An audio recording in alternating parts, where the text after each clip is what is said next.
Au TEP à tous, bien-aimés frères et sœurs, la situation ne cesse de s'aggraver en Ukraine.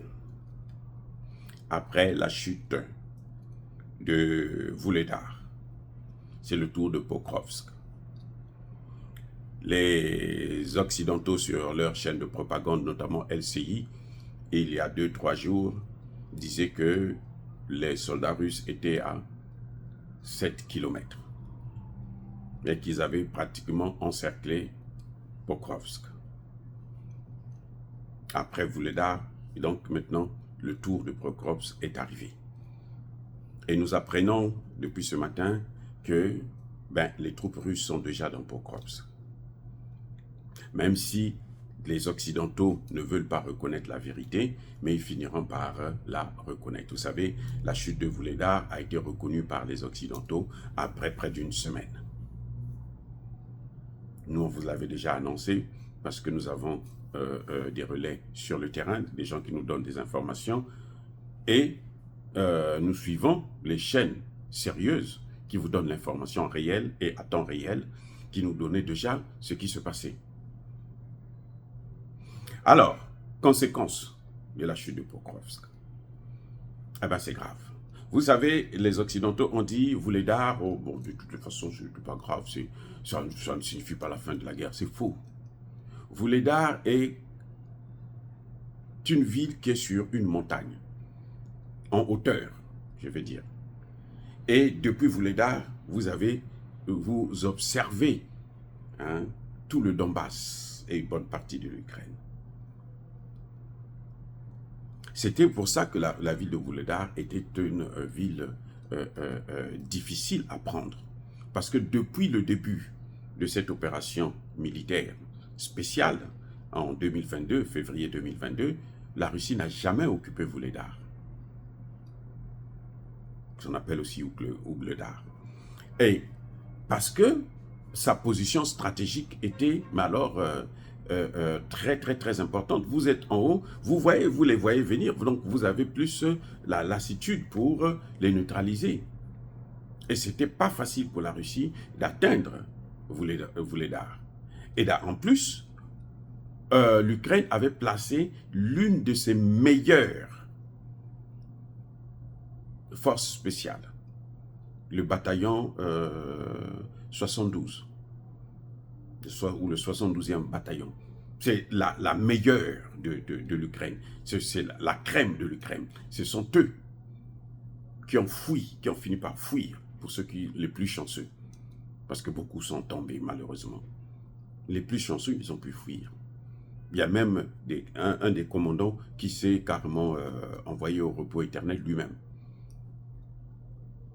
Ah oui. Parce qu'il a trouvé que la chute, c'était pas normal. Il n'a pas supporté cette défaite. Et ce que l'Ukraine a fait, c'est que l'Ukraine a envoyé encore la majorité de le reste de ses troupes solides, les a envoyées à Pokrovsk. Mais c'était déjà trop tard. Et Pokrovsk, c'est le carrefour de l'aide occidentale. Voilà le vrai problème. Pokrovsk, c'est le carrefour de l'aide occidentale. Tous les armes que l'Occident envoie, ça passe par Pokrovsk avant d'aller sur le terrain. C'est-à-dire que vous avez la route principale, celle qui permet l'approvisionnement de Pokrovsk elle-même, et vous avez des routes secondaires et le chemin de fer qui permet d'alimenter toute la région, tout le front du Donbass. C'est ça le vrai problème. Donc, le fait que Pokrovsk soit tombé, ça y est, c'est fini. Il n'y a plus rien à faire. C'est que les troupes ukrainiennes n'auront plus la possibilité de s'approvisionner. Donc, vous avez le choix entre capituler ou bien se battre jusqu'au dernier. Ce qui n'a pas de sens. À mon avis, bon, vous savez, les dirigeants ont leurs objectifs, leurs intérêts à protéger. Mais pour moi, eh ben, c'est ça qui est en train de se passer, qui est en train de se présenter sous nos yeux.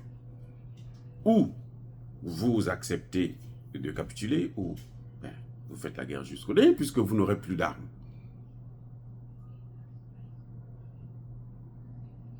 Vous n'aurez plus d'armes, c'est pas possible. Donc c'est ça le grand problème qu'il y a avec la chute de Pokrovsk. C'est que ça va casser tout le front ukrainien. Et la principale raison, c'est que il y aura l'impossibilité de s'approvisionner. Déjà, la route principale, ça fait plusieurs jours, sinon des semaines, que les Russes occupaient cette route-là. Ils avaient déjà occupé. Parce que les Russes, ce qu'ils font, c'est qu'ils élargissent le front. Et puis maintenant, ils rentrent comme ça, ils croisent les deux bouts du front pour que la cible, la ville concernée, puisse être au milieu, encerclée. C'est une stratégie d'encerclement. C'est ce que la Russie a fait à Vuhledar. Et c'est ce qu'elle a fait aussi à Pokrovsk. Et les mêmes causes produisent les mêmes effets. C'est pour ça que les Occidentaux commencent maintenant à réfléchir comment il faut entamer les négociations. Aujourd'hui, c'est ça la question.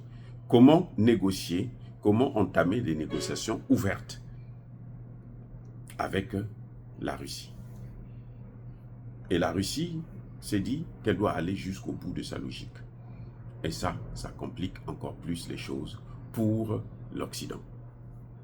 Mais toujours est-il que la volonté maintenant s'impose.